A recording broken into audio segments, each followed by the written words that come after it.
مشکات شریف کی روایت ہے،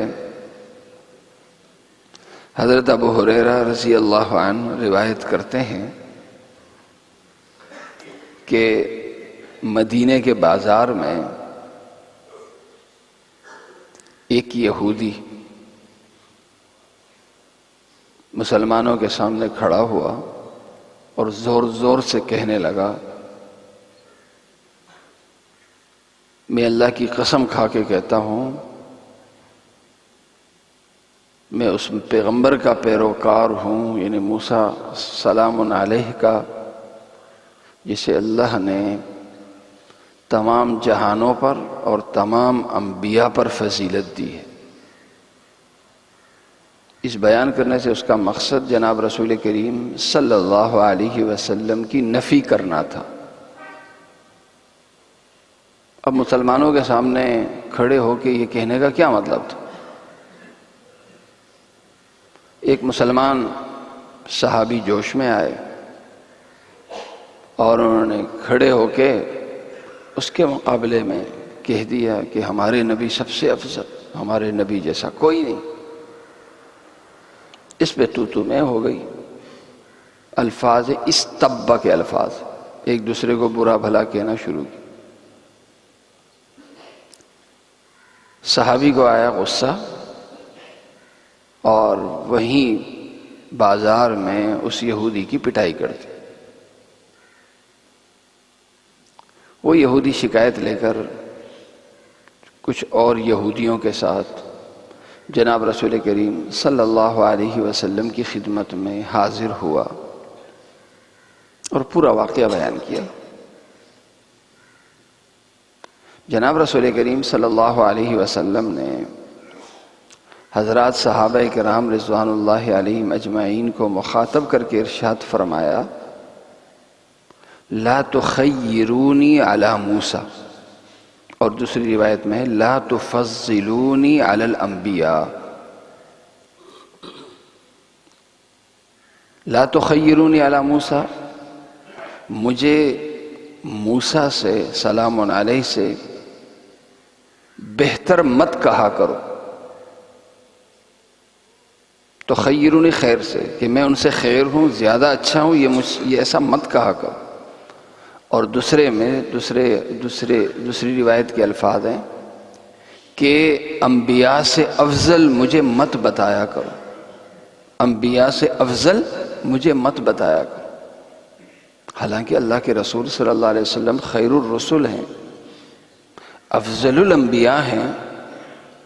اور خود قرآن بھی کہتا ہے، جناب رسول کریم صلی اللہ علیہ وسلم کی ایک حدیث نے کئی حدیثوں میں، یہ ہم منع کیوں کر رہے ہیں؟ یہ منع کس چیز سے؟ کہ اللہ کے نبی افضل نہیں ہے، کہ اللہ کے نبی خیر الرسل نہیں ہے؟ یقیناً ہے، لیکن ایک خیر الرسل ہونا ہے بغیر تقابل کے،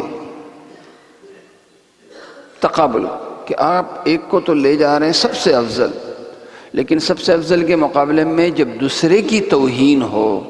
تحقیر ہو، دوسرے کا کم تر ثابت کرنا ہو، تو اصل میں آپ تو ایک کر رہے ہیں بڑی نیکی، لیکن بڑی نیکی کے پیچھے آپ ایک بڑا گناہ کر رہے ہیں، اور وہ ہے دوسروں کی نفی،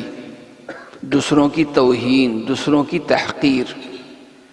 جب مقابلے پہ بندہ بات کرتا ہے، مقابلے کی بنیاد پر، دلیل مقابلے کی بنیاد پہ بات کرتا ہے، تو لازماً ایک کو بہت بڑا اور دوسرے کو اس سے کم تر ظاہر کرنا ہوتا ہے۔ یہ جو کم تر ظاہر کرنا ہوتا ہے، اسی سے پھر توہین شروع ہو جاتی ہے، اور اسی سے پھر مبالغہ شروع ہو جاتا ہے۔ تو بازار میں یہی ہو رہا تھا، ایک جو کھڑا تھا وہ حضرت موسیٰ سلام علیہ کو سب سے افضل بتانے کا مطلب جناب رسول کریم صلی اللہ علیہ وسلم کو کم تر ثابت کرنا تھا، اور اسی پہ پھر بات شروع ہو گئی۔ حضرات صحابہ کرام رضوان اللہ علیہم اجمعین کو یہ بتا کر ہماری تربیت کی جا رہی ہے کہ ہم اللہ کے نبی ہوں یا حضرات صحابہ کرام رضوان اللہ علیہم اجمعین ہوں، ان کے فضائل ضرور بیان کریں، لیکن اس انداز سے نہ کریں کہ دوسرے عظیم انبیاء اور دوسرے عظیم صحابہ کی توہین ہو جاتی ہو، ایسا ہم نہ کریں۔ آج ہمارا سب سے بڑا مسئلہ یہ ہے کہ جب ہم تقابل کرتے ہیں تو تقابل ہی سے مسائل شروع ہو جاتے ہیں۔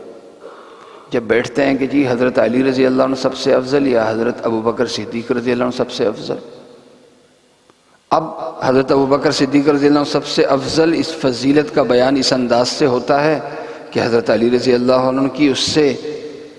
تحقیر ظاہر ہونا شروع ہو جاتی ہے۔ حضرت علی رضی اللہ عنہ کی فضیلت بیان کرنے والے اس انداز سے فضیلت بیان کرتے ہیں کہ اس حد تک فضیلت بیان کرتے کرتے کہ وہ حضرات عمرین اور بڑے بڑے صحابہ کی نفی کرنا شروع کر دیتے ہیں، اور یہیں سے ایک طرف تو آپ بڑی فضیلت بیان کر رہے ہیں کچھ صحابہ کی، لیکن اسی فضیلت کے بیان میں آپ بہت بڑے بڑے صحابہ کی توہین کر رہے ہیں، ان کی نفی کر رہے ہیں اور ان پر تبرہ کر رہے ہیں۔ یہ شان ایک مسلمان کی نہیں ہو سکتی۔ مسلمان کی شان ہے کہ ہر اچھی شخصیت، ہر عظیم ہستی، ان کا احترام ہم بغیر تقابل کے کریں، جس طرح ہم تمام انبیاء کرام سلام علیہ کی عظمت اور احترام اپنے دل میں رکھتے ہیں، اسی طرح تمام صحابہ کرام رضوان اللہ علیہ مجمعین کا احترام اپنے دل میں رکھتے ہیں، اہل بیت کا پورا پورا احترام اپنے دل میں رکھتے ہیں۔ اہل بیت کی عظمت یہ ہمارے دین کا حصہ، صحابہ کرام رضوان اللہ علیہ مجمعین کا احترام ہمارے دین کا حصہ، صحابہ کرام رضوان اللہ علیہ مجمعین کا احترام اس انداز سے کہ اہل بیت کے کچھ افراد کی نفی ہو جائے یا اہل بیت کی عظمت اس انداز سے بیان کریں کہ کچھ صحابہ کی نفی ہو جائے، دین اس سے ہمیں منع کرتا ہے۔ اللہ تعالیٰ مجھے اور آپ سب کو عمل کرنے کی توفیق عطا